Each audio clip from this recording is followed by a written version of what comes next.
말씀의 제목은 지혜로부터 나오는 용기와 기도와 찬양입니다.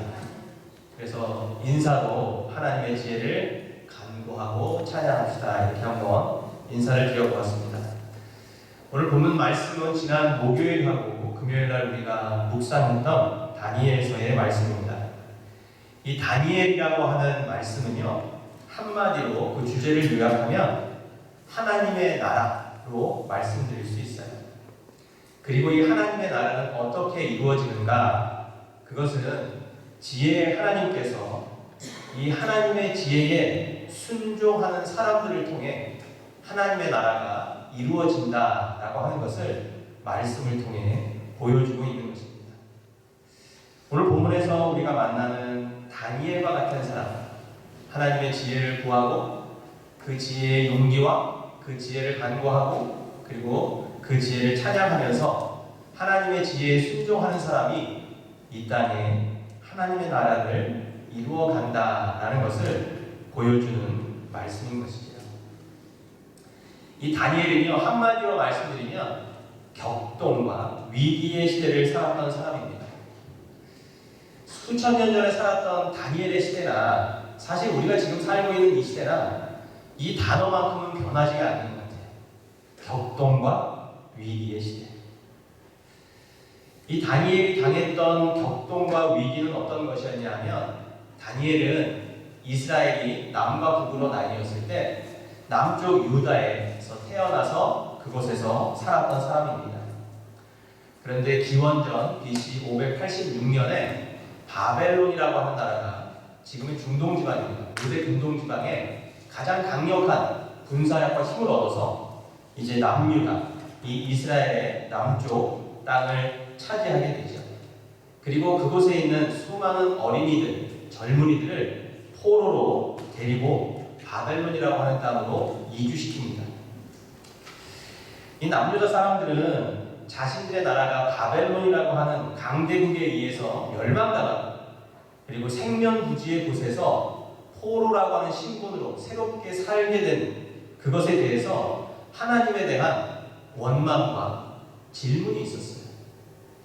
아니, 하나님은 우리를 사랑하신다고 하면서, 하나님은 우리를 선택하셨다고 하면서 왜 우리에게 망하는 나라, 멸망하도록 그대로 내버려 두셨을까? 그리고 하나님은 우리를 그토록 사랑하신다고 하시면서 왜 생면부지에 알지도 못하는 이 머나먼 곳으로 우리를 포로로 데리고 올 수 있도록 허락하셨을까? 여러분, 이들이 이렇게 생각하는 데는 이유가 있었어요. 그것은 이스라엘 민족들이 성경을 배우잖아요. 그 다윗 왕 때에 하나님이 다윗 왕에게 주신 약속이 있었습니다. 그 약속이 무엇이냐 하면, 너희 나라는 결코 멸망하지 않는다는 약속이었어요. 자, 하나님께서 다윗에게 주신 언약, 약속이요, 사무엘하 7장 8절에서 12절 말씀 사이에 나옵니다. 혹시 성경이 있으신 분들은 한번 찾아보시겠어요? 사무엘하 7장 8절부터 12절입니다. 자, 찾고 계시고요. 제가 그 말씀이 어떤 말씀인지 봉독해 드리도록 하겠습니다. 한번 잘 들어보시기 바랍니다. 그러므로 이제 내종 다윗에게 이와 같이 말하라. 만군의 여호와께서 이와 같이 말씀하시기를, 내가 너를 목장 곧 양을 따르는 데에서 데려다가 내 백성 이스라엘의 주관자로 삼고, 내가 가는 모든 곳에서 내가 너와 함께 있어 내 모든 원수를 내 앞에서 멸하였은즉 땅에서 위대한 자들의 이름같이 내 이름을 위대하게 만들어주리라. 내가 또 내 백성 이스라엘을 위하여 한 곳을 정하여 그를 심고 그를 거주하게 하고 다시 옮기지 못하게 하며, 약한 종류로 전과 같이 그들을 해하지 못하게 하여, 전에 내가 사사에게 명령하여 내 백성 이스라엘을 다스리던 때와 같이 아니하고 너를 모든 원수에게서 벗어나 편히 쉬게 하리라.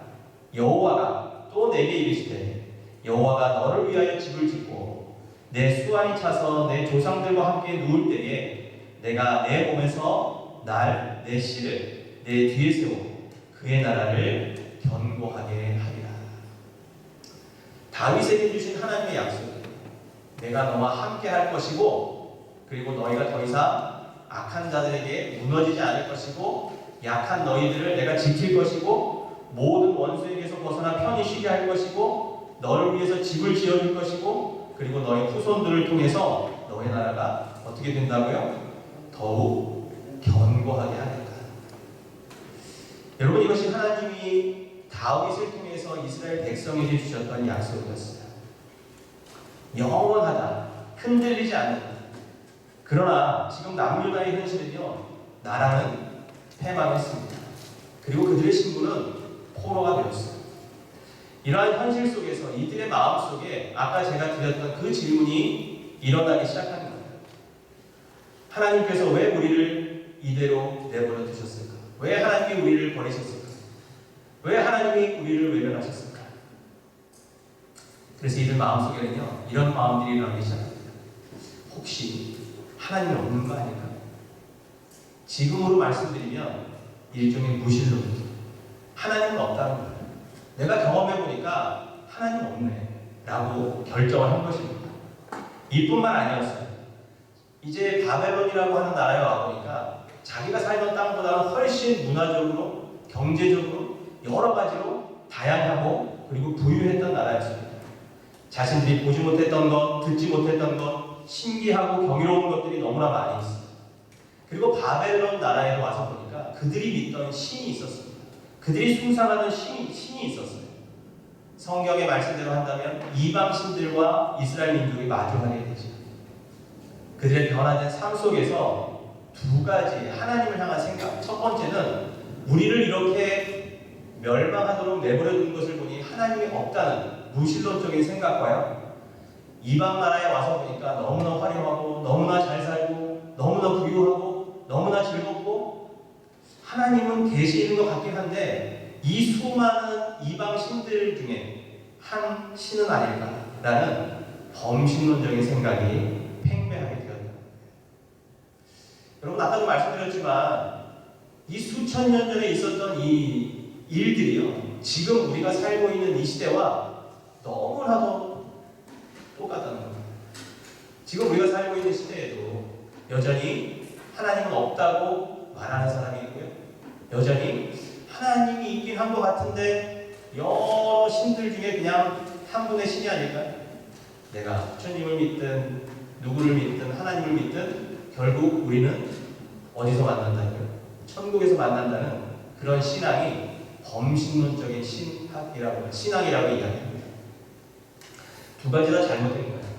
하나님이 없다는 무신론도, 그리고 하나님이 아니어도 된다는 범신론도 잘못된 신앙이라고 하는 것입니다. 이런 위기의 시대에 서 있는 사람이 바로 다니엘이라고 하는 사람입니다. 그래서 다니엘서는 영적으로 어떻게 보면 수천 년대를 살았지만 영적으로는 같은 시대를 사는 지금의 그리스도인들에게 진정한 믿음을 가진 사람의 모습이 어떠한 모습으로 살아야 하는지를 보여주는 증거고 표본이라고 말씀드릴 수 있어요. 여러분, 이렇게 사는 것이 그리스도인의 모습입니다라고 그는 삶으로 지금 다니엘서를 통해 우리에게 이야기하고 도전하고 보여주고 있는 것입니다. 아까 서두에도 말씀드렸지만 다니엘서는 그래서 두 가지 핵심이 있는데요. 첫 번째는 하나님의 지혜는 순종하는 사람들을 통해서 이 땅에서 드러난다는 거예요. 그리고 또 하나는 하나님의 지혜에 순종하는 사람들을 통해 무엇이 이루어진다고 말씀드렸죠? 하나님의 나라가 이루어진다는 것을 보여주는 것입니다. 나 개인의 삶이든 아니면 이 땅에서 쓰여지고 있는 이 세상의 역사는, 여러분, 역사를 주관하시는 분은 하나님이다라고 하는 믿음의 고백으로 우리는 살아가고 있는 사람들입니다. 다니엘 역시 마찬가지였어요. 당시에 세상의 중심지라 할 수 있는 이 바벨론이라고 하는 땅에서 바벨론 민족들이 듣도 보지도 못한, 요즘 말로 하면 듣보잡이죠. 듣도 보지도 못한 다니엘이라고 하는 사람을 통해서 듣도 보지도 못한 하나님이라고 하는 분을 만나게 되는 거예요. 보게 되는 겁니다. 그리고 다니엘은 자신의 삶을 통해서 바벨론 땅에, 여러분, 하나님만이 진정한 하나님이십니다라고 하는 것을 삶으로 보여주고 싶었어요. 이를 위해서 다니엘이 해야 할 일은 그런 결심을 하는 거였습니다. 마음을 먹는 거였어요. 그래서 다니엘서 1장의 가장 키워드 중에 하나가 다니엘의 뭘 정했다고요? 뜻을 정했다는 표현이었어요. 내가 그렇게 살기로 뜻을 정하고 이 세상과 맞설 수 있는 용기, 그리고 그 용기를 계속해서 유지할 수 있는 기도와 하나님을 향한 찬양이 그에게는 반드시 필요했던 것이죠. 다니엘서 2장은 우리에게 이런 하나님의 지혜에 대하여 세상에 맞설 수 있는 용기와 기도와 찬양에 대해서 말씀하고 있는 것입니다. 오늘 우리가 읽은 이 다니엘 2장, 좀 긴 본문이었지만 2장에 보시면 그 당시 바벨론을 다스리고 있던 왕의 이름이 느부갓네살이라고 하는 왕이었습니다.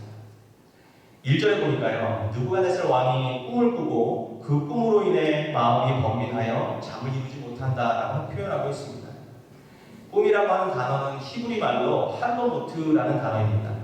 원래는요, 할롬이라는 것이 꿈이에요. 근데 모트가 붙어서 꿈들이 된 겁니다. 무슨 의미냐 하면 이 느부갓네살 왕이 이 꿈을 한 번 꾼 게 아닙니다. 매일 밤마다 똑같은 꿈을 반복적으로 꾸고 있는 거예요. 여러분 한번 입장을 바꿔서 한번 생각해 보시면 좋을 것 같아요. 저도 여러분들 말씀이지만 이제 나이가 좀 차니까요, 밤에 잠이 안 옵니다. 한번 눈이 떠지면 잠을 이룰 수가 없어요. 번민과 생각과 여러 가지 어떤 그런 것들이 잠을 잘 못 이루게 하죠. 저는 느부갓네살 왕도 아마 이 꿈을 꾸고 깼을 것 같아요. 그리고 그 긴 밤을 못 자지 않았을까, 이런 생각을 해보게 됩니다. 매일 밤 똑같은 꿈이 꾸어진다. 얼마나 괴롭겠어요. 그 꿈의 내용이 아무리 좋아도 저는 괴로울 것 같아요. 아마 느부갓네살은 그렇기 때문에 왕으로서 이 꿈이 뭔가 상징하는 것이 있는데, 이 꿈이 내가 왕으로서 이 땅을 통치하는 데 있어서 뭔가 연관이 있는 것 같은데, 이 꿈의 의미가 무엇인지를 너무나도 알고 싶어 했을 것입니다. 여러분이 느부갓네살이라고 하는 왕이 아까 말씀드린 것처럼 그 당시에 가장 강대국이라고 할 수 있는 바벨론의 왕이었습니다. 세상을 호령하는 사람이었고요, 가장 높은 권좌에 앉아 있었던 사람입니다. 어느 누구도 감히 그를 대적할 수 없었습니다. 그에게 무엇이 두려움이 있었겠어요? 어떻게 보면 다 가진 사람이었지만 밤마다 같은 꿈을 꾸고 그 꿈으로 인해서 답답해하고 번민하고 있습니다. 그래서 그가 이제 꿈의 내용조차 이야기해주지 않고 그 당시 지금으로 얘기하면 어떤 영적인 일들을 하는 사람들이죠. 박수나 이런 사람들을 불러서 박사라고 표현되어 있지만 그런 사람들을 불러서 그 꿈을 해석해줄 것을 요구합니다. 그러나 그 누구도 꿈의 내용조차 들어보지 않고 꿈을 해석할 수 없었어요. 그래서 이 술사와 박사들이 왕에게 요구하죠. 왕이여, 내용을 이야기해 주시면 해석해 드리겠나이다. 근데 느부갓네살 왕은 이야기하지 않습니다. 그러면서 나의 꿈의 내용이 무엇이고 그 꿈을 해석하지 않으면 너희들 모두를 없애버리겠다고 공포하게 됩니다. 11절 말씀해 보시면 이러한 왕의 태도 앞에 바벨론의 모든 술객과 박사들이 자신의 한계를 인정합니다. 도저히 자신들로서는 이 일을 감당할 수 없다는 거죠. 그래서 12절 말씀에 느부갓네살 왕이 모든 박사를 죽이라고 명령하고 있습니다.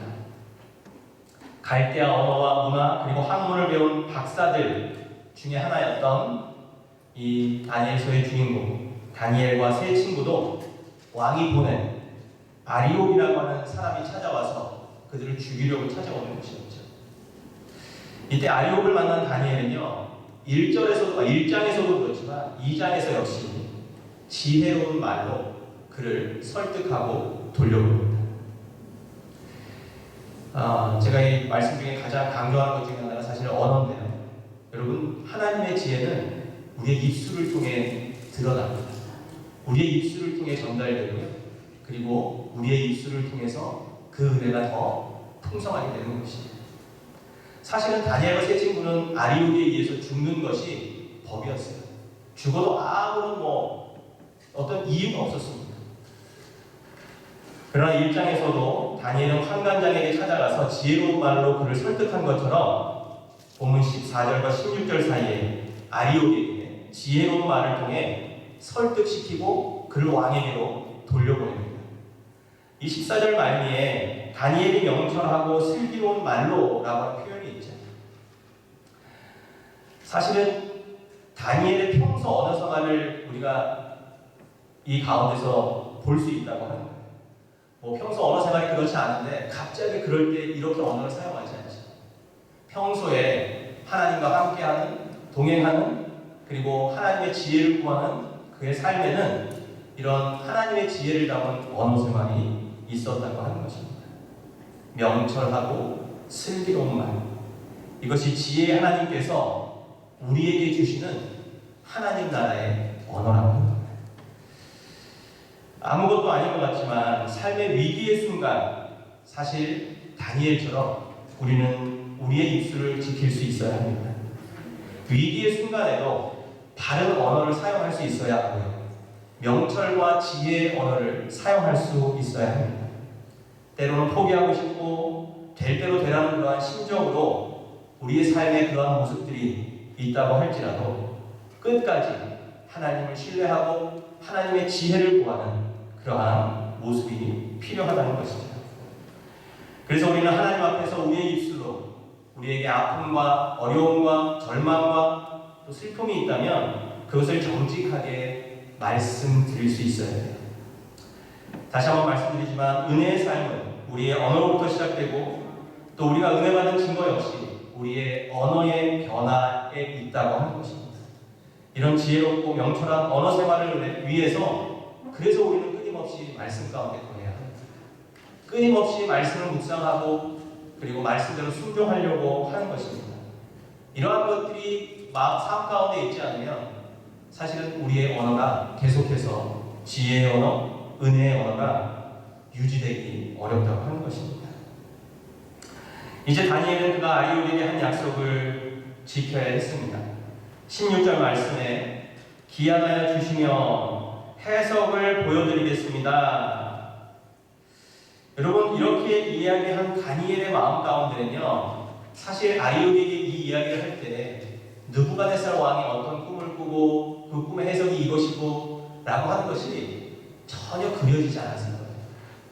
사실 그렇지 않았을까요? 다니엘이 이렇게 말할 수 있었던 근거는 뭐냐 하면 다니엘의 마음 가운데는 이 문제는 내가 해결할 수 있는 문제가 아니다. 이 문제는 전적으로 지혜 하나님께 의뢰해야 하는 것이고, 그리고 전적으로 하나님께 의뢰하면 하나님이 분명히 지혜의 답을 주실 것이다 라고 하는 신앙적 확신이 있었기 때문에 가능한 것이었어요. 만약 하나님께서 꿈을 해석해 주지 않으신다면 어떻게 할까? 라는 두려움도 있었을 것입니다. 느부갓네살 왕이 꿈의 해석을 듣고도 그것을 이해하지 못하고 받아들여지지 않는다면 어떻게 할까 하는 두려움도 있었을 거예요.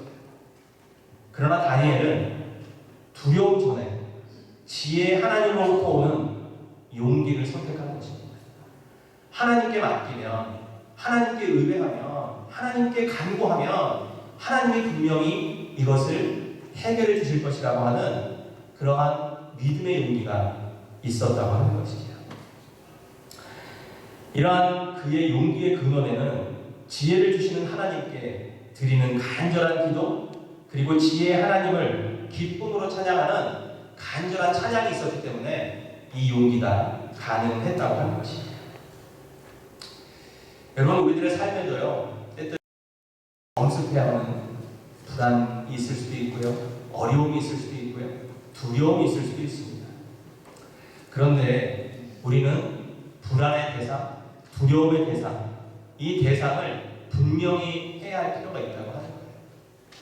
우리는 상황을 보며 불안해하고 사람을 보며 두려워하는데, 사실 그리스도인들이 정작 두려워해야 할 대상은 바로 하나님이라는 거죠. 우리가 두려워할 대상을 제대로 두려워하면 세상에 대한 두려움이 사라집니다. 환경에 대한 두려움이 사라집니다. 그리고 내가 처해 있는 환경에 대한 어떤 것들을 이길 수 있는 마음의 용기가 생겨난다는 것입니다. 세상의 가치와 신앙의 가치가 충돌할 때 어느 것을 선택해야 할지 우리가 방황할 때가 있죠. 그러나 말씀드린 것처럼 내가 두려움의 대상을 분명히 한다면, 내가 두려워해야 할 분을 두려워한다면 우리는 이러한 것들로부터도 자유할 수 있게 된다는 것입니다. 그리고 말씀드린 것처럼 이러한 신앙의 용기는 오늘 다니엘이 보여주는 것과 마찬가지로 기도와 찬양을 통해서 더욱 확고해지고 풍성해진다는 것입니다. 우리는 진짜 두려워해야 할 대상을 두려워해야 합니다. 우리가 진정으로 하나님을 두려워한다면 우리에게 세상은 더 이상 두려움의 대상이 아닌 것입니다. 반대로 세상을 두려워한다면 우리는 하나님을 두려워하지 않는 그런 우리들의 모습을 보게 될 것입니다. 삶의 위기를 극복하기 위해서 우리는 두려움의 대상을 확실히 알고 그분께 모든 것을 맡기고 그분의 지혜를 구하고 그리고 그분의 지혜에 순종해야 하는 것입니다. 오늘 본문에서도 세상을 두려워하지 않고 하나님을 두려워하는 두려움의 대상인 하나님을 분명히 했던 다니엘과 세 친구의 모습을 볼 수 있죠. 17절과 18절 말씀에 이 문제를 가지고 다니엘과 세 친구는 함께 모여 기도합니다. 우리 식구 이야기하면 넷이 모여서 합심기도, 중보기도하는 거예요. 두세 사람이 예수 그리스도의 이름으로 모인 곳에 나도 그들과 함께하겠다는 예수님의 약속처럼 이들도 기도를 통해 하나님의 지혜가 드러나도록 간구하고 있는 것입니다. 여러분이 기도의 중요성은 아무리 강조해도 지나침이 없습니다. 오늘 본문을 통해 우리에게 기도가 중요한 이유가 한 가지 더 있는데요. 한번 생각해 보시기 바랍니다. 왜 하나님께서는 느부갓네살 왕에게 꿈으로 하나님의 묵시, 하나님의 계시, 하나님의 뜻을 보여주셨습니다. 그것은 바로 느부갓네살 왕은요, 기도하는 사람이 아니었어요. 기도를 모르는 사람이었어요. 하나님께서는 계속해서 그 땅에게 무언가를 말씀하시려 했어요. 하나님께서는 계속해서 그 땅에게 하나님의 뜻을 드러내 보이셨어야 했어요. 그런데 느부갓네살은 기도하는 사람이 아니라서 그것을 알지도 깨닫지도 못했다고 하는 것입니다. 결국 기도하는 사람들을 통해 하나님의 묵시가, 하나님의 계시가, 하나님의 뜻이 드러난다는 것을 바벨론 땅에 하나님께서 보여주고 싶어 하셨다는 것이죠. 지금 우리가 살고 있는 이 시대도 사실은 기도하는 사람들을 통해서 하나님의 의가 계속해서 이루어져 간다고 확신합니다. 구약 성경에도 있는 것처럼 하나님께서는 그 시대마다 의인들, 기도하는 사람들을 심어주셔서 그 땅에 하나님의 뜻이, 하나님의 의가, 하나님의 묵시가 드러나도록 하신다는 사실입니다. 삶의 위기의 순간 우리는 다시 기도의 자리로 나아가야 합니다. 그리고 모든 지혜의 근원이신 우리를 누구보다 사랑하시는 그 하나님께 내 문제를 더 이상 내가 품지 않고, 내 두려움을 더 이상 내가 품지 않고, 내 아픔을 더 이상 내가 품지 않고 하나님이 품고 하나님이 해결하시고 하나님이 일하시도록 기도로 내어드려야 한다는 것입니다. 그래서 리전트 신학교의 영성학자였던 제임스 패커는요, 하나님을 아는 지식이라는 책 서두에 제일 위에 이런 말을 씁니다. 우리가 하나님을 안다면, 진정으로 하나님을 안다면 기도하게 될 것이다. 하나님을 아는 사람은, 하나님의 어떤 분인지 아는 사람은 기도할 수밖에 없다는 것이죠. 여러분, 이제 말씀을 마무리하려고 합니다. 하나님께서 다니엘을 통해 느부갓네살 왕에게 자신이 진정한 하나님임을, 그리고 자신이 역사와 시대의 주관자이심을, 통치자이심을 보여주셨습니다. 그럼에도 불구하고 그것을 꿈으로 또 눈으로 확인했던 느부갓네살 왕은요, 하나님을 믿지 않았어요. 그냥 다니엘이 하나님을 믿도록 허락한 것 뿐이지 하나님을 믿는 사람이 되지는 않았다는 것입니다. 하나님이 살아계시고 하나님이 진정한 신이시고 하나님의 역사의 주관자라고 선포했지만 정녕 하나님을 믿는 믿음으로까지는 나아가지 못했다고 하는 것입니다. 우리 주위에도 이런 일들이 종종 있죠. 근데 저는 이런 일들을 볼 때마다 이 영역은, 이 믿음의 영역은, 내가 하나님을 믿는 이 구원의 영역은 우리가 어찌할 수 없다는 것을 다시 한번 깨닫게 됩니다. 그래서 여러분, 내가 구원받은 것이, 여러분이 구원받은 것이 하나님을 믿는 믿음을 우리 마음에 주신 것이 그래서 더 은혜일 수밖에 없는 거예요. 아무리 하나님을 꿈으로 이해하고 눈으로 보고 체험을 해도 하나님이 살아계시다, 역사의 주관자다, 통치자시다라고 이야기하지만 믿음으로까지 나아가지 못한다. 이 느부갓네살의 안타까운 모습을 보면서 생명과 구원의 영역은 분명 하나님의 영역이심을 다시 한번 깨닫게 되는 것입니다. 우리가 살고 있는 이 시대에는 여전히 느부갓네살 같은 사람들도 있지만 반면 다니엘과 그의 세 친구와 같은 믿음의 사람들도 있습니다.